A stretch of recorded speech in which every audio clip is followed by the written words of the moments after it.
Help desk.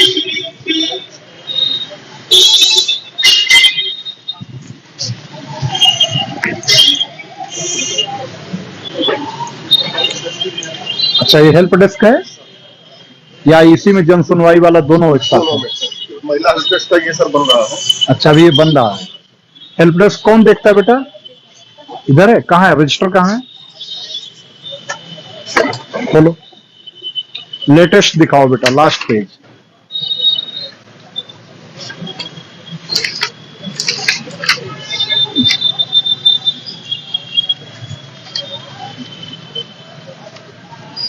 सत्रह 17 अक्टूबर 21।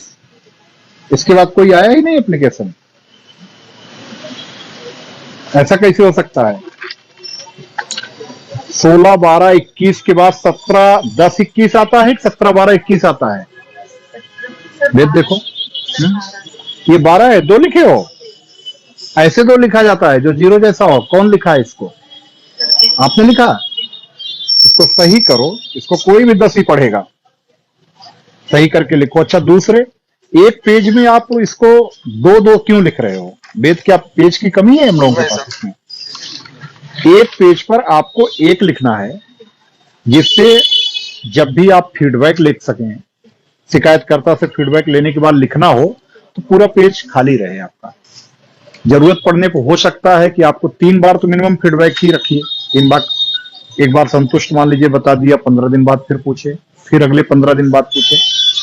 आप इस प्रकार से उसको 45 डेज तक फीडबैक रखेंगे। उसके अलावा मान लो यह भी हो सकता है कि शिकायतकर्ता जो निस्तारण किया गया है शिकायत का, उससे संतुष्ट ना हो। ये भी हो सकता है ना। इसलिए भी रहता है कि इन केस अगर शिकायतकर्ता संतुष्ट नहीं है तो तुरंत किसके संज्ञान में लाओगे आप? किसके संज्ञान में आएगा? फिर प्रभारी के, प्रभारी निरीक्षक के। वो शिकायत दूसरे को देंगे, इसके प्रार्थना पत्र को दूसरे को देंगे, दूसरे उप निरीक्षक या जिसको भी दिया। और फिर जब शिकायत निपट करके आई तो अंतिम निस्तारण तक यही प्रक्रिया दोहराई जाएगी। इसलिए एक पेज में केवल एक लिखना है। ये एकदम याद रहे, क्लियर रहे। तो मैं हर बार कह चुका हूं ये। और देखो,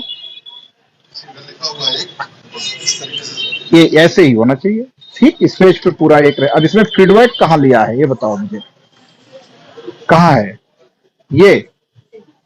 तो यहां आपने लिखा कि इस पे लिखना चाहिए फीडबैक तिथि, ये हुआ आज दिनांक को, इतना ही नहीं, यहां तो आपने शिकायतकर्ता के नाम पता में लिख दिया। यहां पर आपको लिखना चाहिए, पेन लाइए, ये क्या होना चाहिए हेडिंग यहां पे? फीडबैक 1, फीडबैक 1 या फीडबैक फर्स्ट। आपने फीडबैक फर्स्ट लिया, कितनी तारीख को लिया? 18/12/2021 को। 18/12 को लिया है, आज ही लिया है। हाँ, आज 18 है, 19 है, 19 तारीख, सॉरी। तो आपने ये कर दीजिए, फीडबैक फर्स्ट 18/12/2021। अब इसके बाद 15 दिन बाद दोबारा, जिसे उसने बताया कि संतुष्ट है, रह रहे हैं, अलग रह रहे हैं या संतुष्ट है, कोई दिक्कत नहीं है। 15 दिन बाद आपने फिर लिया, फीडबैक सेकंड हो गया, फीडबैक थर्ड हो गया। अगर वो संतुष्ट नहीं है तो ये फीडबैक चलता रहेगा, आपके पास ये पेज खाली है, पड़ा रहेगा। संतुष्टि तक फॉलो अप होना है। और अगर संतुष्ट हो गए तो भी मिनिमम 3 बार फीडबैक लिया जाना है, 15-15 दिन के अंतराल पे। ठीक, ये चीज फॉलो करना है बेटा। शिफ्ट वाइज लग रही है ड्यूटी। एक शिफ्ट में कितने लोग हैं? एक शिफ्ट में 2 लोग हो, इसमें कोई दिक्कत नहीं है। आप क्या देखते हो बेटा? जन सुनवाई वाला है। हाँ, रजिस्टर। अच्छा, ओके, सामान्य रजिस्टर जो हमारे मेंटेन हो रहे हैं उनका है। ये चुनाव रजिस्टर आप मेंटेन कर रहे हो? अच्छा, कितने चुनाव सेंटर्स हैं वेद? 21। इनसे अब इनको जानना चाहिए। वेद बताओ, 21 हैं? ये मतदान केंद्र हैं। और मतदेय स्थल कितने हैं? 14-10-24। पक्का? कुछ कंफ्यूजन है? तुम बताओ। मतदान केंद्र 21 हैं, मतदेय स्थल 24 हैं, ये सही है? मतदेय स्थल समझ रहे हो? सेंटर था। पोलिंग सेंटर हो गया मतदान केंद्र आपका, और मतदेय स्थल हो गया पोलिंग बूथ। हाँ तो वही अभी तो हम एक कई आपके एक सेंटर पर अगर 5 बूथ है, किसी सेंटर पे 6 बूथ है, किसी सेंटर पे 2 बूथ है, और रेयरेस्ट ऑफ रेयर होगा जिसमें 1 बूथ होगा, तो ये कैसे हो सकता है कि 19 सेंटर पे 21 बूथ हो? दोनों लोग कंफ्यूज हो। 21 तो है सर, क्योंकि 11 है सर केवल 21 बूथ है। रोहनिया का और 10 है चितईपुर कट गया है सर। आपके पास केवल 21 बूथ हैं, 11 रोहनिया के, 10 कैंडिडेट सेंटर या बूथ? सेंटर। हाँ, सेंटर। बूथ कितने हैं? बूथ में बूथ नहीं आइडिया ना, तो इसको मैं कह रहा हूं बूथ पर भी ध्यान दें, क्योंकि बूथ का मतलब हो गया कि हर बूथ की अलग अलग लाइन लगती है, और आपका बूथ किसी न किसी गांव या मजरे को या मोहल्ले को इंगित करेगा, तो उसी आधार पर आपकी निरोधात्मक कार्रवाई होनी है। चुनाव को लेकर के निरोधात्मक कार्रवाई शुरू कर दीजिए। विशेष करके जो लाइसेंसी हथियार हैं उनका वेरिफिकेशन के साथ साथ जो लोग यूजलेसली मतलब रखे हों कहीं पर, इंटरेस्टेड ना हो, तो उनका वेरिफिकेशन शुरू हो जाए। बहुत सारे हथियार बाहर भी होंगे, ऐसा नहीं है कि यहीं पर हों, बाहर रह रहे हैं, तो उनका वेरिफिकेशन, समय से जमा करने की कार्रवाई, और एनबीडब्ल्यू का तामीला। ठीक, ये 2 प्रक्रिया आपको बिल्कुल अभी से गति देनी है। और निरोधात्मक कार्रवाई भी आप पिछले चुनाव और इस चुनाव के बीच में भी जो चुनाव हुए हैं उनमें भी जो लोग किसी भी रूप में कभी भी फिजिकल वायलेशन में लगे रहे हैं, मान लीजिए किसी के खिलाफ एनसीआर बॉडी ऑफेंस की दर्ज है, एफआईआर दर्ज है, तो आपको क्या करना है? उन सबको निरोधात्मक कार्रवाई के दायरे में ला देना है। 107, 116 की कार्रवाई कब मानी जाएगी? जब 117 में बदल जाएगा। 117 की कार्रवाई अगर आपने कर ली है सीआरपीसी की, तभी आप उनका 122 के तहत जब्तीकरण की कार्रवाई ठीक उसी प्रकार करा सकेंगे जैसे गैंगस्टर अधिनियम में आप जब्तीकरण की कार्रवाई कराते हैं 14(1) में। एचएस की क्या स्थिति है? कितने हिस्ट्री सीटर्स हैं अपने? 59। कितना? 59। अच्छा, रजिस्टर, मेन रजिस्टर्स जो मैं बता रहा हूं उनको वहां लेके आना है आपको। कौन है मुंशी? कौन है? आइए, इधर हैं, आइए ऑफिस में आइए। अच्छा, ये ऑफिस है अपनी। रजिस्टर बेटा निकालो, फ्लाई सीट, ठीक है? एचएस की फ्लाई सीट समझ रहे हो ना? फ्लाई सीट निकाल लो, त्योहार रजिस्टर निकाल लो, गुंडा रजिस्टर, ठीक, और उसके बाद एनसीआर जांच रजिस्टर, एससी एसटी और महिला उत्पीड़न संबंधी अपराध, और समाधान दिवस और संपूर्ण समाधान दिवस, और इसके अलावा हत्या बलवा रोकथाम रजिस्टर। इतने रजिस्टर निकाल करके लेकर के आओ, ठीक? लेकर के निकाल करके आओ ऑफिस में। आओ बेट, इधर आओ। इसमें बनवा रहे हो? इस केबिन में? ठीक, बढ़िया। और ये क्या है ऑफिस?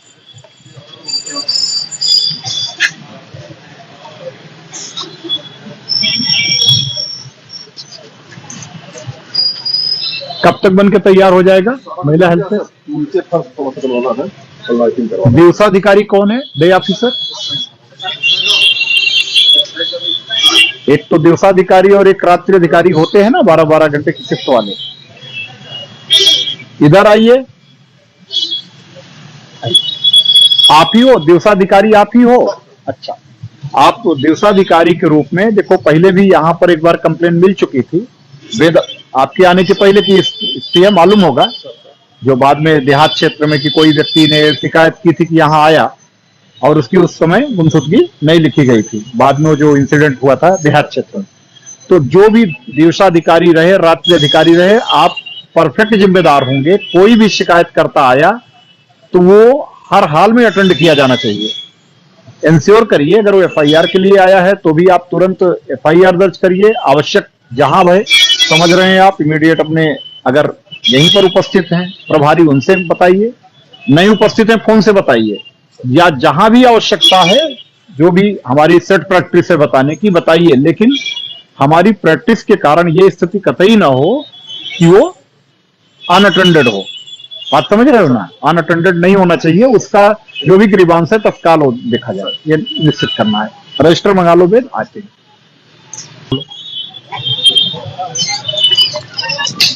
सीजीटीएनएस है यहाँ पे, ठीक, बढ़िया। आप लोग बताओगे आईजीआरएस में क्या रैंकिंग है हमारी थाने की इस समय? निकाला है, देखा है? अच्छा, तो जो भी लंबित है थाना स्तर पे भी, इनको समयबद्ध तरीके से सबका और गुणवत्तापूर्ण निस्तारण हो जाए, किसी भी रूप में कोई भी डिफॉल्ट में न जाए, और किसी भी रूप में ऐसी स्थिति ना हो कि कोई असंतोष की ही परिभाषा में आऊं, जो हो निस्तारण होता जाए। विवेचनाओं के निस्तारण में क्या स्थिति है? योजना तो बहुत कम हो गई सर, और मेरे ख्याल से 203 पे है अभी। कल का आंकड़ा 200। रैंकिंग क्या है विवेचनाओं के? आप निकाल करके प्रिंट आउट लेकर के आइए, देखें कि क्या है कि पूरा ओवरऑल कितनी टेंडेंसी में दुरुस्त है काफी। तो दे दिए आपने, इधर मेहनत कराई, क्योंकि मैं पिछली बार आया था तो साफ सफाई की स्थिति अच्छी नहीं थी, तो साफ सफाई तो काफी बढ़िया दिख रही है। ये कक्ष तो था, लेकिन मुझे लगता है कि ये, हाँ, इस तरीके से नहीं था, तो इसके लिए साफ सफाई की व्यवस्था अच्छी रखवाने के लिए इनको अपनी तरफ से प्यारो सा इनाम भी हमारी तरफ से वेद प्रकाश जी के लिए लिखिएगा। इसमें अच्छी व्यवस्था है, साफ सफाई के लेवल मेंटेन रहे, ये चीज इंश्योर करना है।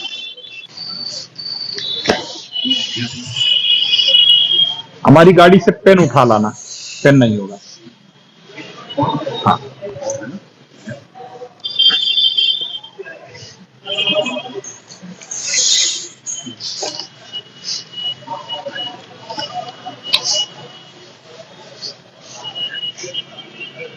में त्योहार बीता है, कौन सा प्रकाश त्योहार बीता है?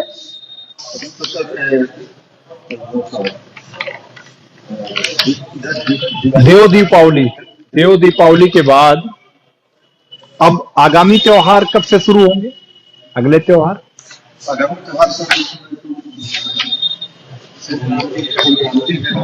मकर संक्रांति, खरमास के बाद शुरू होंगे त्योहार। त्योहार रजिस्टर अप टू डेट है? ठीक है, ठीक है, कलम ले लीजिए। आपके यहाँ संत रविदास जयंती, ये भी काफी महत्वपूर्ण फेस्टिवल के रूप में होता है। मेरी समझ से मुख्य मंदिर आपके ही थाना क्षेत्र में है, और पीछे लिखा भी है, विस्तार से लिखा भी हुआ है।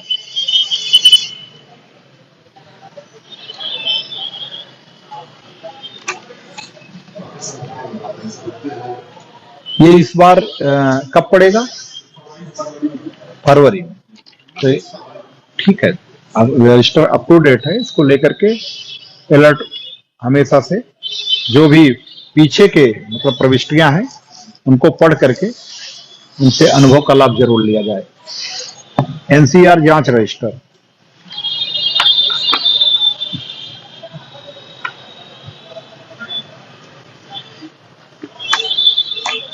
ज्यादातर में 107, 116 की कार्रवाई दिख रही है पीछे, हालांकि बाद में इधर 151 की कार्रवाई शुरू हुई है।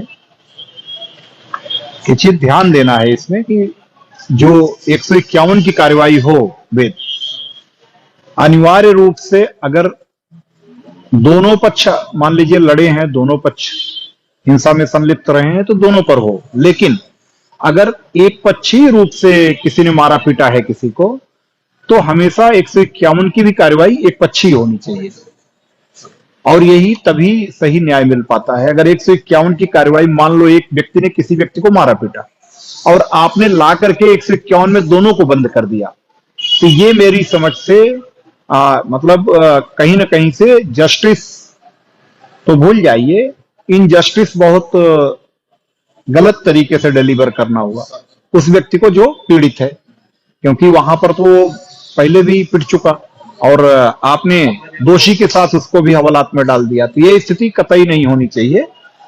151 की कार्रवाई अनिवार्य रूप से आक्रामक पक्ष के खिलाफ एक पक्षी तरीके से करिए। हाँ, अगर दोनों पक्ष मारपीट में एज ए ग्रुप लड़े हों, दोनों का 19-20 ही सही अंतर हो, बट मतलब मारपीट में दोनों शामिल हों, तब दोनों पक्ष पे करिए।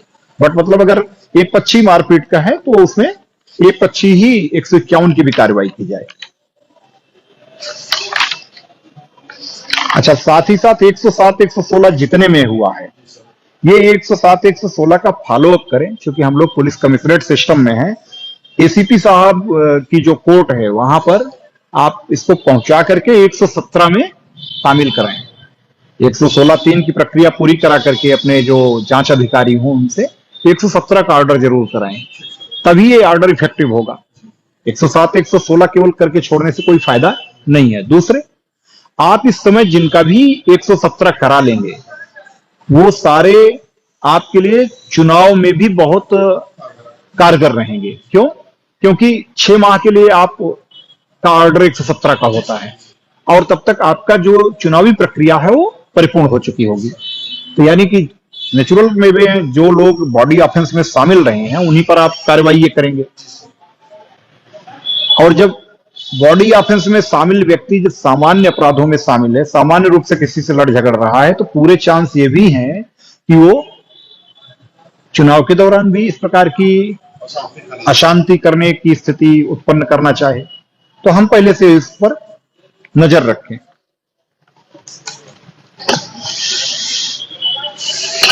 महिला उत्पीड़न, इसमें कोई पेंडिंग केस है इस समय वर्तमान में? कोई भी सीरियस ऑफेंस का पेंडिंग केस है?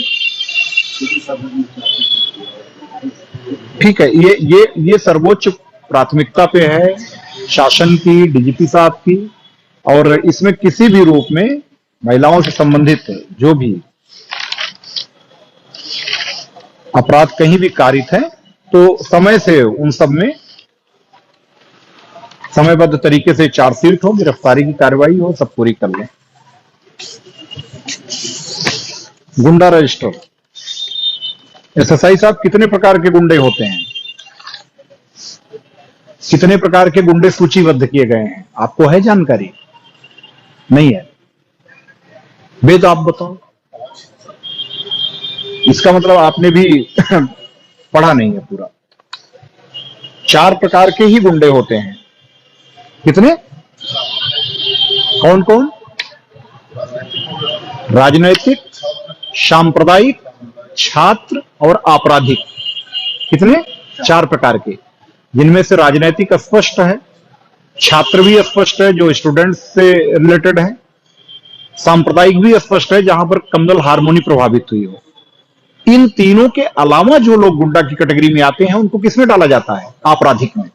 ये एकदम से याद रहना चाहिए। और जितने लोग आपके इन चारों प्रकार की गुंडा की कैटेगरी में हैं उनको आप अनिवार्य रूप से मॉनिटर करते रहें कि वो हमेशा एट ए टाइम आपके 117 में पाबंद रहें और भारी पे उछल के में पाबंद रहें, ताकि अगर किसी भी प्रकार का न्यूसेंस को क्रिएट करना चाहें तो आप उनकी जब्तीकरण की कार्रवाई 122 सीआरपीसी में करा सके। अब कमिश्नरेट में आपको यह अतिरिक्त लाभ है कि आप जिन पर प्रभावी कार्रवाई करेंगे उसमें कोई डिले होने के चांस नहीं है। तो ये चीज आप इसमें करा लीजिए। इसका अध्ययन करके चुनाव के पहले यह भी पूरी तरह अपडेट हो जाना चाहिए। इसको मैं 1 सप्ताह बाद पुनः निरीक्षण करूंगा आपके थाने का। अभी मैं इसीलिए अभी सरसरी तरीके से बाकी चीजों को कर रहा हूं। हत्या बलवा रोकथाम रजिस्टर, इस रजिस्टर में भी मैं यही चाहूंगा कि जितने भी इस प्रकार के एलिमेंट्स हैं जो गंभीर शारीरिक अपराधों में संलिप्त रहे हैं, हत्या बलवा रोकथाम रजिस्टर में जो भी इंगित हैं, इन सब पर भी प्रभावी निरोधात्मक कार्रवाई समय से कर ली जाए और वो कागजी खाना पूर्ति की ना हो। 107-16 हो तो 117 तक पहुंचे। इसके अलावा गुंडा, मिनी गुंडा 109-10 110 जी, और अगर उनके कई बार अपराध का रिपीटेंस हुआ हो तो आप उसमें एचएस खोलिए उनकी। इसी प्रकार से कई अपराध की स्थिति में ही आप गैंगस्टर की भी कार्रवाई करिए। इसमें भी किसी प्रकार से कोई ढिलाई नहीं करनी है। ये आपका सबसे महत्वपूर्ण रजिस्टर है। इस पर शासन की तरफ से, माननीय डीजीपी साहब की तरफ से बहुत जोर दिया जा रहा है। हत्या बलवा रोकथाम रजिस्टर को अगर आपने अच्छे तरीके से, प्रभावी तरीके से पीछे का पढ़ करके और इनको निरोधात्मक कार्रवाई के दायरे में ला लिया तो आप मान के चलिए कि वहां पर किसी प्रकार की अशांति होने की संभावना नहीं रहेगी। समाधान दिवस रजिस्टर, कोई इधर के पीछे के कोई मामले पेंडिंग तो नहीं है? एक केवल है पीछे का, ठीक है। तो उनसे बात करके जो भी कंसर्निंग राजस्व निरीक्षक हों या जो इसमें लेखपाल जुड़े हुए हैं, टीम के साथ भेज करके निपटा दीजिए समय से। किसी भी रूप में समाधान दिवस का या संपूर्ण समाधान दिवस का समयबद्ध तरीके से निस्तारण हो जाना चाहिए, पेंडिंग नहीं रहना चाहिए। संपूर्ण समाधान दिवस का कोई लंबित है?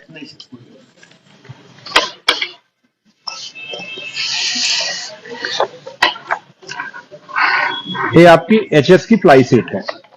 कुल एचएस की संख्या कितनी है? अभी पानी नहीं पिएंगे, पानी नहीं पिएंगे। कितनी है? 59। कितने निरीक्षण कितने होने चाहिए एचएस के? महीने भर में कितने निरीक्षण होने चाहिए?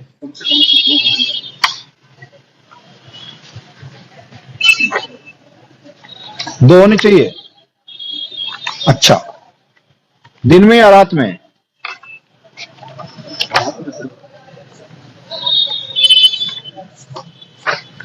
दिन में भी, एक दिन में और एक रात में, इसलिए दोनों कॉलम रहता है ताकि आप दोनों स्थितियों को देख सकें। पीछे के सारे हो गए हैं? देखो बहुत सारे ऐसे हैं जो एचएस, देखो अब ये देखो 65 ये मैंने खोला है जायके के लिए, कल्लू यादव और फनील यादव, कोई निरीक्षण नहीं हुआ है, ठीक है ना, ब्लैंक है। ऐसी स्थिति नहीं होनी चाहिए। जितने एचएस देखो आपके नहीं चेक किए गए, देखो साल भर में अभी नहीं, ये प्रयास की बात नहीं है, स्पष्ट किया जा रहा है, स्पष्ट निर्देश है, इसमें कोई वो नहीं है। नहीं तो ये आप लोगों का माना जाएगा। वेद इधर आओ, इंस्पेक्टर,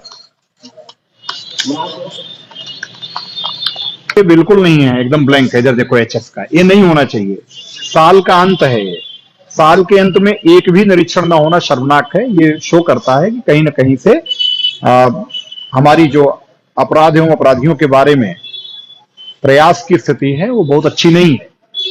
जितने बचे हैं आपके पास इफेक्टिव रूप से अभी 10 दिन है। इस 10 दिन में सारे एचएस का वेरिफिकेशन हो जाना चाहिए 59 का। मैं अगले हफ्ते फिर से एचएस पे ही फोकस कंप्लायंस करूंगा।